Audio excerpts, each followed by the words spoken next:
Hello, everyone. My name is Arthur Gauvin. I am the Partnership Coordinator at the Next Street Driving School. I'm here today with viewer submitted topics for Detour today. I'm really excited. It's going to be all stuff that was submitted by people who either have watched other webinars or follow us on one of our social media channels. And yeah, we're going to be here today.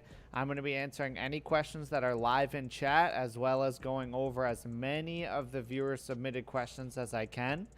There was a lot of questions that were submitted, so I'm sorry if I don't get to every single one. Of course, you can always message us on one of our social medias, or put your question in the chat, email us, however you want to get in touch with us. We'll be here to answer any questions, but I'm going to get as many as I can today.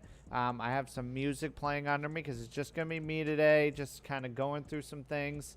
I'm going to turn it down just a little bit, but yeah, so I'm going to go through and start, and of course answer any questions as you go. But off the top, just a little plug for our Instagram and our TikTok in particular. Our TikTok is a great resource, one thing that we're really proud of. We have a lot of great how-to videos, as well as just some fun content on there as well. So we're really excited about our TikTok, and yeah, we just want to have that as something that we promote and put out there. So yeah, follow us on TikTok. It's The Next Street. Instagram is The Next Street. Facebook, if you're obviously watching from Facebook, you're already here. YouTube, same thing. So I'm going to start with some of the viewer submitted questions, and again, be answering any questions that we get throughout the day. People will trickle in as we go through this. So we're going to start off with, let me look. Okay, so let's start off with, okay, this is a really common one that we get all the time. It's a question that a lot of people ask. I think we got this on our TikTok when we asked our TikTok users to submit some questions. How can I get better at parking? So parking is definitely a pain point, especially for new drivers. Although obviously if you have ever been anywhere, you'll see that it's a pain point for even experienced drivers. So the way to get better at parking is to get more used to your car, drive as much as you can, get used to how your car turns, how your car maneuvers, and practice. I know it sounds like super simple, but literally just practice over and over again with the parking maneuvers, because that is really the way to get better. And the better you are at parking, generally, the better feel that you have for the car in general. You make turns a lot better. You can, just drive in general a lot better. You can brake better, let off the gas. You just have a feel for the size of your car and how to drive it. So practice with parking. And follow us on TikTok. We have a lot of great parking videos on there that teach you little tricks, especially for when you're just starting and you're trying to learn. They can be really helpful to just get you started on understanding the positioning of where your car should be, and how your car should move, how you should turn your wheel, all of those things. So practice, watch our TikToks, and just get out there as much as you can. And that's really the tip for driving, getting better at driving in general, is just, it's about consistency more than, going out for 2 hours on a Saturday once every 2 weeks. You want to drive for like 20 minutes a day, back and forth to the grocery store even. Just get that consistency of driving as much as you can. Same goes for parking. So, what is the correct hand placement? Okay, so this is another one that comes up a lot. Correct hand placement. I want to make sure I can see myself so I'm showing the right thing. So, okay, at least in Connecticut, the DMV accepts 2 different ways to place your hands. I believe that it is more accepted around the country, And so you do have a couple different ways that you can place your hands. A lot of people were used to the 10 and 2. Oh, let me get on camera. There we go.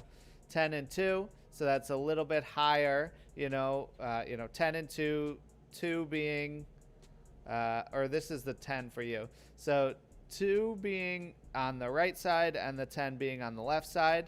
And you want to make sure that, you have control over the car. Nowadays, they are accepting, here, I'm just going to move my mic for a second. That is 9 and 3. So you can have them kind of across from each other on the steering wheel, as well as up above a little bit higher. So either positioning is fine, as long as you have whatever you're more comfortable with, as long as you have firm control of the car. They want to see that you just have one hand on each side. You don't have one on the top. You're not, holding the bottom like this.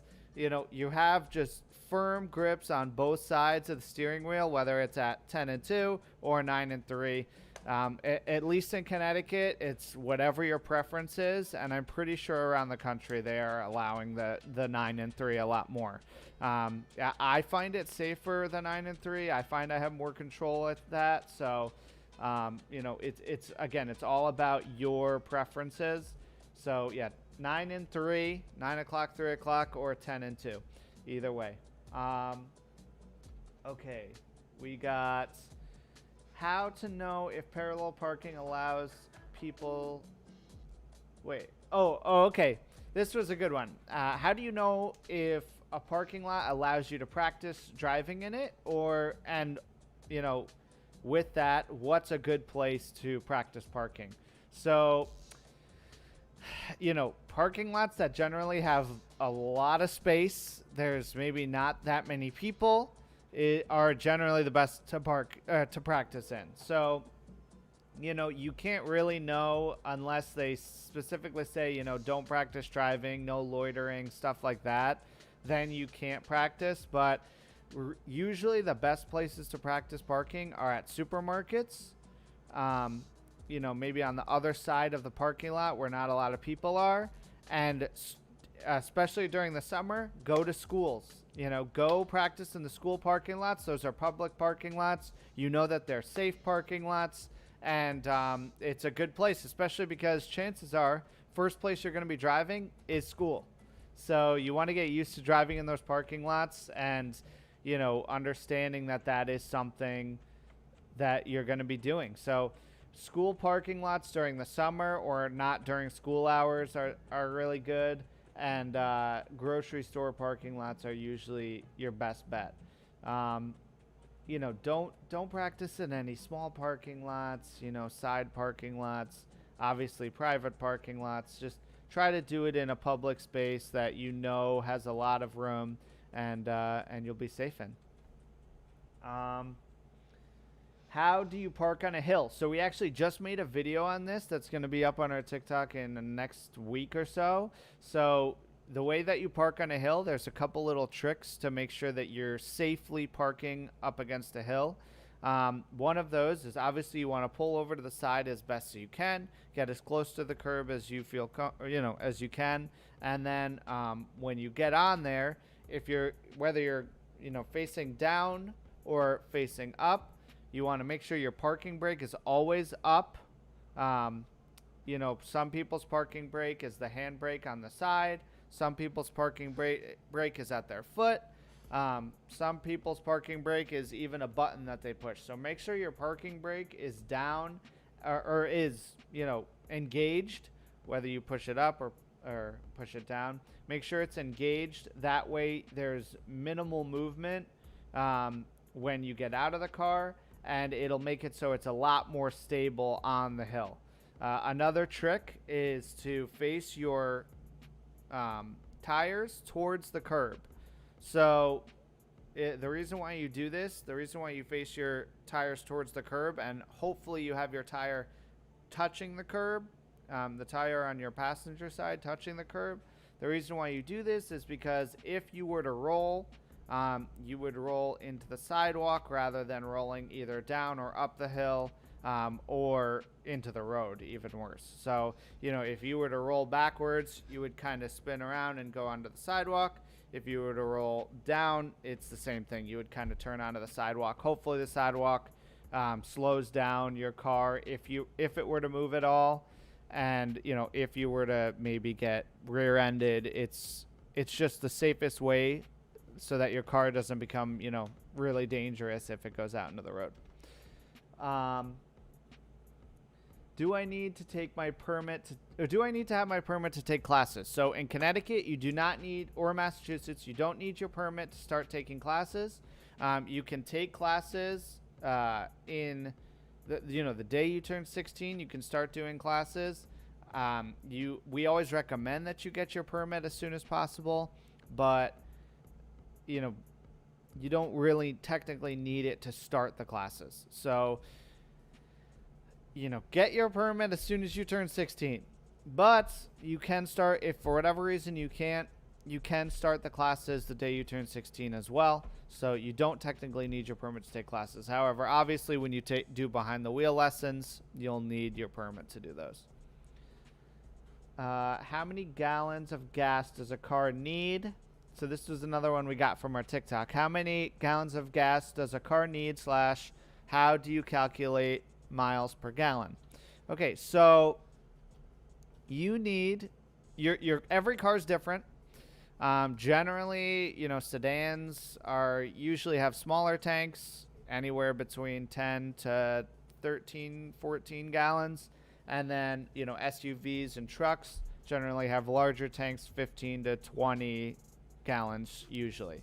So the way you know what type of gas to put in, it's in your driver's manual. It's also when you open up your gas cap to put in gas, it will show you, it'll tell you what kind of gas generally. On most new cars, it'll tell you what gas to put in. And then you make sure you do that. Obviously, if your car is a diesel, you'll need to go to, there are some gas stations that have the two pumps on the same thing, but then there are others where you have to go to a specific pump. So make sure you're paying attention to that. But yeah, when it comes to how many gallons is your tank, you can find that out in the driver's manual. You can also, you know, you eventually learn as you fill up the car a few times. You kind of know, you know, if you let your gas get a little bit lower, you fill it up, you realize, look at the gas tank and say, okay, this is how much I needed to put in. And so, yeah, that's it. And then, oh yeah, how do you calculate miles per gallon? So you obviously take the amount of miles that you take the tank size with the miles. Oh my gosh, I'm sorry. You take however big your tank is and then divide that by however many miles that you go. And then you can calculate like that. Honestly, you probably won't have to do that most of the time. It's on your little dashboard setup. There's usually in most new cars a way to just see how many. Okay, so how do I get better at braking? Okay, so this kind of goes with the same lines as, you know, getting better at parking or driving in general.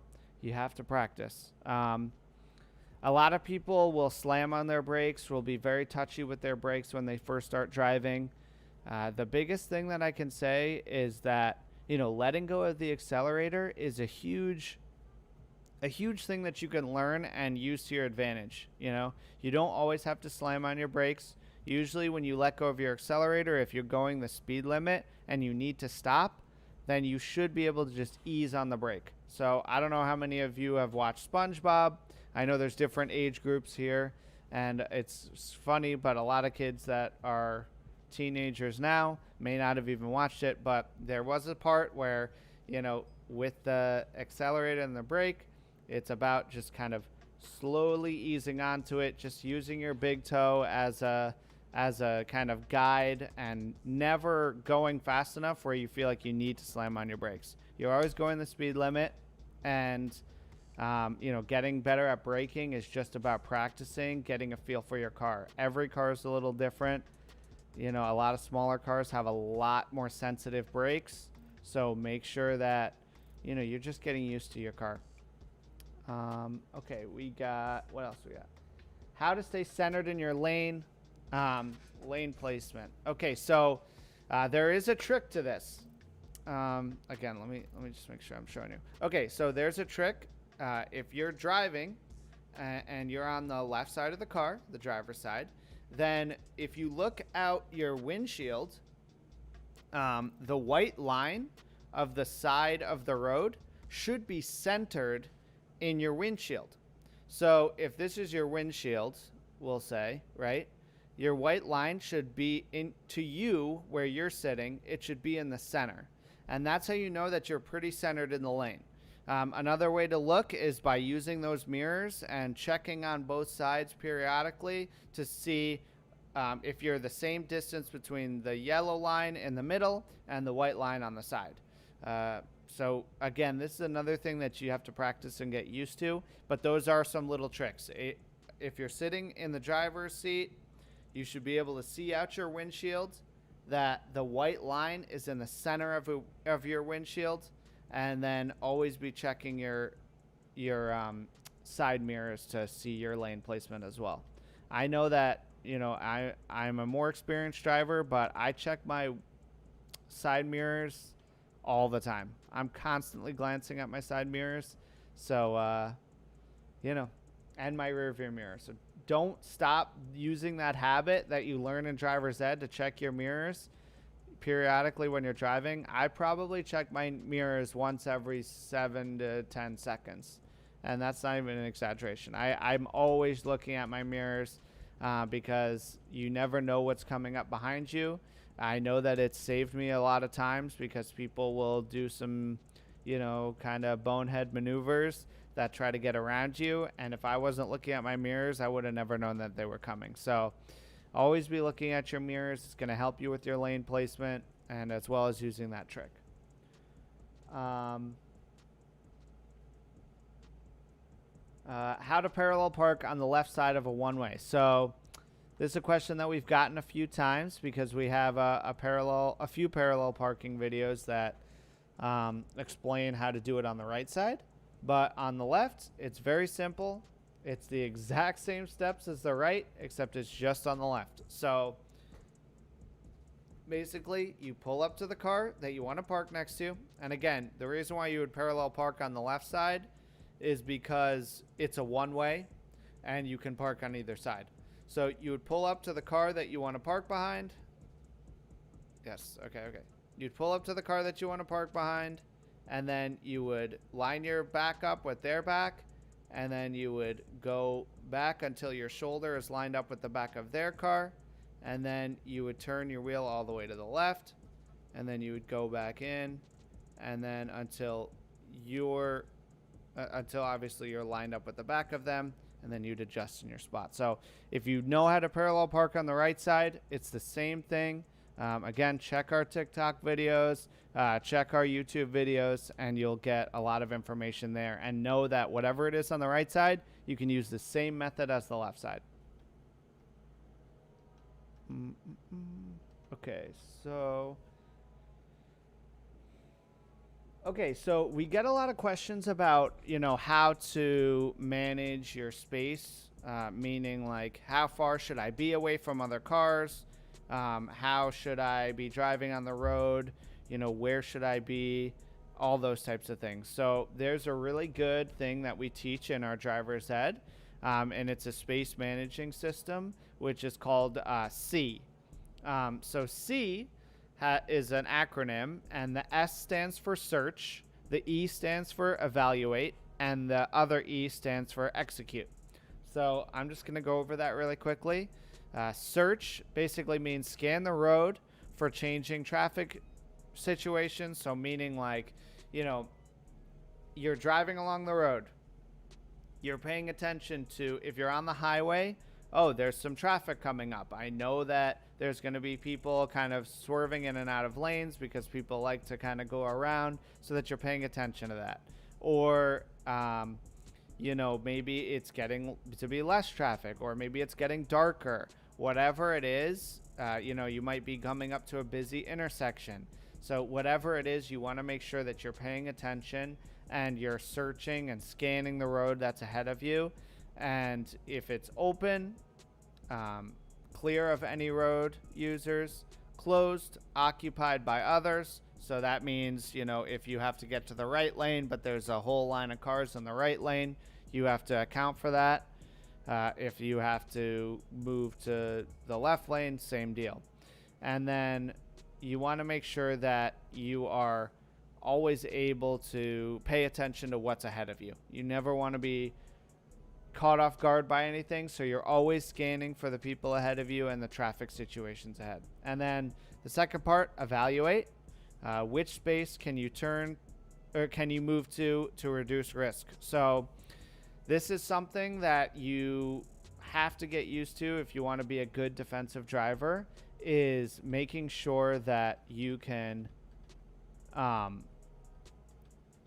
making sure that you have a space to go if there is an emergency situation. So I know when I drive on the highway, if I'm driving in the right lane, I'm always thinking about, okay, how big is the shoulder on my right side, so that if something happens ahead of me, I'm able to swerve over to the shoulder and stop.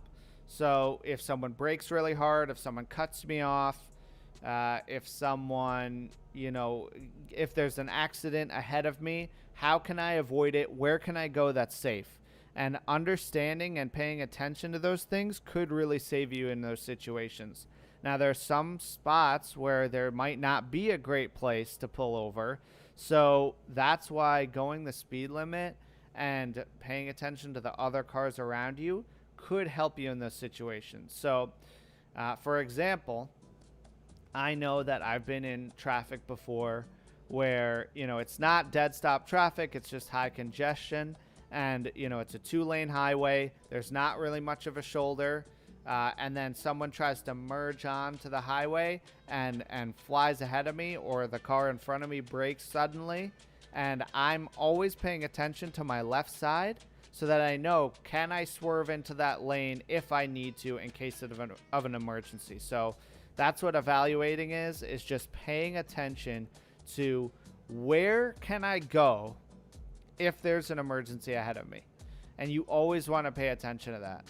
I know, like, I was driving to a beach in New Haven, or you know, the New Haven area, and I was going into the left lane to make a left turn, and I started to go over, but then I saw in my rear view someone who was flying up behind me, like going, you know, 80, 90 miles an hour in like a 30.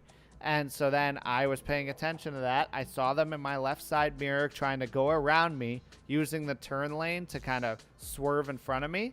And so I made sure I slowed down. I turned a little bit to the right because I had been paying attention to what was on my right side as well. And I knew that I could safely maneuver to the right lane, have them fly around me at 100 miles an hour, and then I could get back safely in my lane and be safe. So the C method is really has saved me many times. And then the last thing in C is execute. So moving to the area that is best for you to reduce risk. So that basically means, you know, if you are in a very congested driving situation, where can I go that is the safest for me? If people are merging onto the highway in certain merge areas, maybe the middle lane is safer for you, or maybe moving over to the left lane is safer for the time when they're merging. But most of the time you want to be in that right lane so that you can always get to the right shoulder if you need to. Okay, so now we got a couple other things to just talk about that we get a lot of questions on. How far back should I be when following someone? So follow times for preventing collisions, they vary. So in most urban areas, you can use the 2-second rule, which, to explain the 2-second, 3-second, you know, however many second rule, basically what you do is when you're driving behind someone, You take a landmark. Usually you can use a sign. And then you pay attention to when they pass that landmark. So if it's a, you know, if it's a miles per hour sign. So if it's a speed limit sign, you watch them go past it. And then you count in seconds, 1 Mississippi, 2 Mississippi. And if you pass that sign at 2 Mississippi, you're usually a safe distance away in an urban area where you're driving a little bit slower. However, when you're on the highway or driving in a more rural area, then, the 4-second rule, which is the same thing, but 4 seconds, or 3-second rule can also be applied. Generally, people say that the safest amount is the 4-second rule. So you always want to be having 4 seconds between you and the car in front of you, just to make sure that you are, not in any risk, especially on highways, or, you even want to bring that up to 5 seconds or more if it's inclement weather. So all of those rules are designed for perfect weather conditions. So to go over the speeds of each, you can use the 2-second rule. If you're going under, if you're going anywhere between 0 and 35 miles an hour. And then you can use the 3-second rule to reduce collisions up to 45 miles an hour. And then you can use the 4-second rule for cases up to 70 miles an hour. So that's when you're on the highway. And if you're in the U.S., you're probably not going to be on many highways that go over 70 miles an hour. So, pay attention to that and have those times in mind, okay? Because that will give you enough time to brake, to move out of the way, to stop, whatever it needs to happen in case there's an emergency. And again, increase those by however much you need to if there's inclement weather. I got someone said on Facebook, I'm taking my test tomorrow. I'm nervous about it. Okay, so when you take your license test, there's a couple things to remember. I'm not sure if you're taking it in Connecticut or not, but if you are taking it in Connecticut, really what you have to remember is that they care about driving the most. So with the parking maneuvers, they are important. They are graded. They do pay attention to how you do your parking maneuver. But if, say, you mess up a back end on the right, you can always pull up and adjust it and try again. Whereas when you're out on the road, you can't try again. So make sure that you're not getting too in your head about it, about the parking maneuvers, which is something that a lot of people get really nervous for, and that you're just paying attention to what's ahead of you. You're driving like you have for, the whole time that you've been driving. You've learned from us, hopefully, and you're going to be in a good situation. So just don't worry. Take a deep breath. If, you're going to be nervous, because that's just how it is. I'd be a little worried if you weren't at least a tiny bit nervous. It's going to happen, but this isn't the test that you didn't study for. This is something that you've done and that you're ready for. So just understand that there's really nothing to worry about. And that they want you to pass. The DMV agents don't want you to fail. They want an easy test, in and out. They don't have to write up any paperwork. They don't have to talk to any parents. It's easy for them. So just know that they don't want to be in a dangerous situation, and they want you to pass. And, even if they're not always the most friendly when you get in the car, to know that they're just people. They're just trying to do their job. And so just drive safe. That's all it is. Okay, so we got a question about, visual referencing, especially when it comes to parking. So basically knowing how big your car is in certain situations. So a lot of people get worried when they're parallel parking because they always think that they're going to hit the cars either in front of them or behind them, when generally you're probably not going to hit them because you don't realize how much space you actually have, because your eyes trick you and think that you have a lot less space than you really do. So a good way to practice, your visual referencing is with cones. So especially if you have those big orange traffic cones, or anything that you can kind of tap and it won't hurt your car, using these things to, especially when you're doing a parallel park, I've found that, as you're pulling back and you're going back into your space, if you use a little cone and you go back as far as you can until you hit that cone, it gives you a real idea of how far and how big your car actually is. So using those things like a traffic cone or anything that wouldn't damage your car, or the thing that you're, tapping against, use that so that you can get used to the size of your car on either side. So it's the same deal, drive up to something, drive up to the cone until you finally tap it. That way okay, that's actually how much space I have. And you'll be surprised by how much more space you have than you think. So that's a really good way to practice. And, once you get it in even a small car, or whether it's a small car or a big car, you kind of learn it, and it sticks with you for every type of car that you get. So even if you learn it in a smaller car like one of our cars, when you get into an SUV, it transfers over because you realize how much space you generally have on either side. Okay, so got a question: how to get better at practicing control. As I said before, when it comes to control of the vehicle, you just have to get used to it. You have to get used to driving. A really good way that I have found that when I have done lessons, if someone is really new to driving, they haven't done any driving on the road, I'll take them around in a parking lot and just kind of drive, a very clear parking lot, and drive in circles until they get comfortable with it. Sometimes I'll have them do figure eights. I'll have them just drive around the parking lot over and over and over again.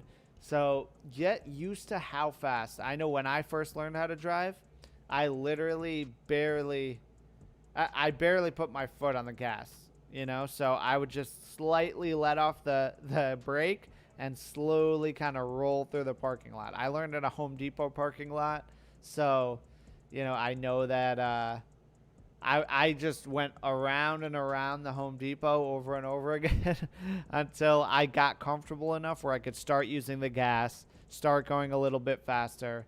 And then from there, again, it's just about practice.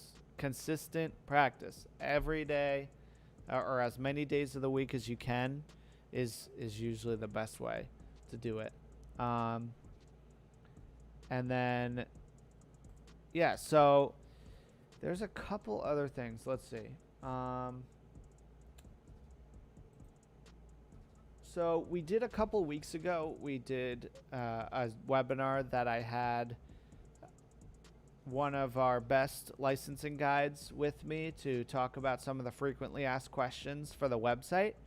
And I don't mind going through. I'm going to go through a couple of those right now just to reiterate some of them. But you can always check out that webinar either on our Facebook or YouTube at any time, and you can look back and see some of those.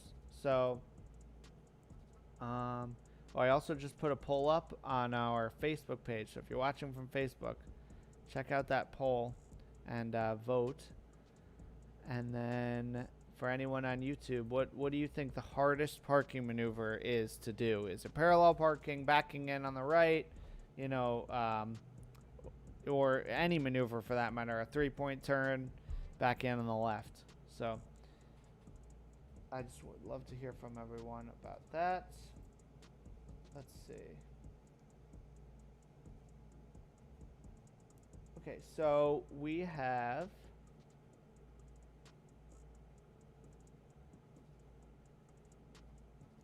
I'm going to go to this screen, and then we're going to go through some of our most frequently asked questions. Everyone can see this, right?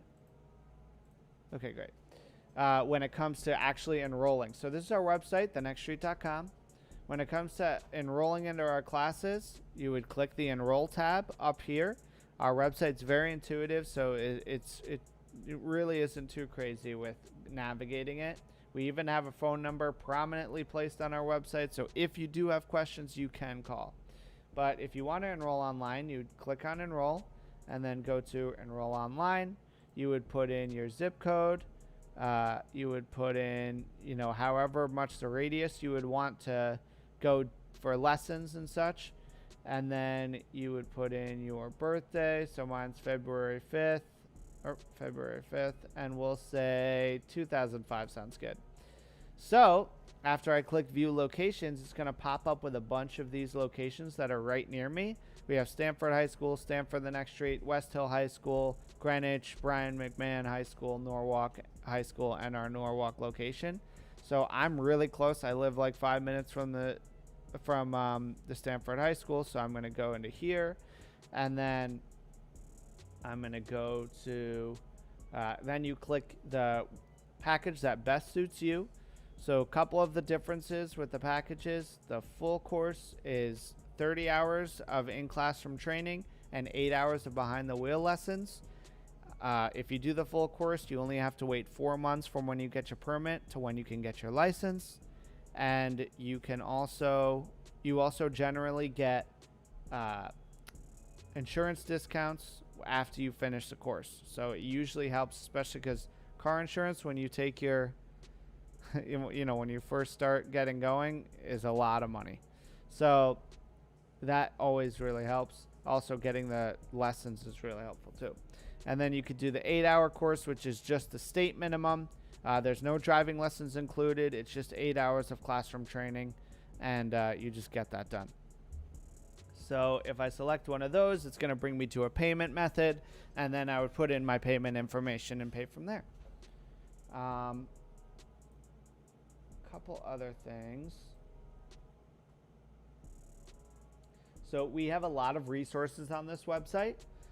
If you haven't even taken your permit test yet, we have a lot of stuff for the permit test on here. So if you go to thenextstreet.com/permit, and again, I did a webinar last week about this, so if you want to get more in depth on the permit process, check that out and look at, what do I need for my permit? What are some of the questions that are going to be in the test for the permit, and so on and so forth. So if you go to thenextstreet.com/permit, it's going to bring you to this page. It's going to give you a lot of resources: where to schedule your permit test, how to download the free permit test prep ebook, downloading the Connecticut driver's manual for when you actually take the test, and then you can take practice tests on our website as well. So this is a really helpful thing and a really important thing for if you haven't gotten your permit yet. There's a lot of information on here about that. Free practice permit test. It's right here in the top of our thing.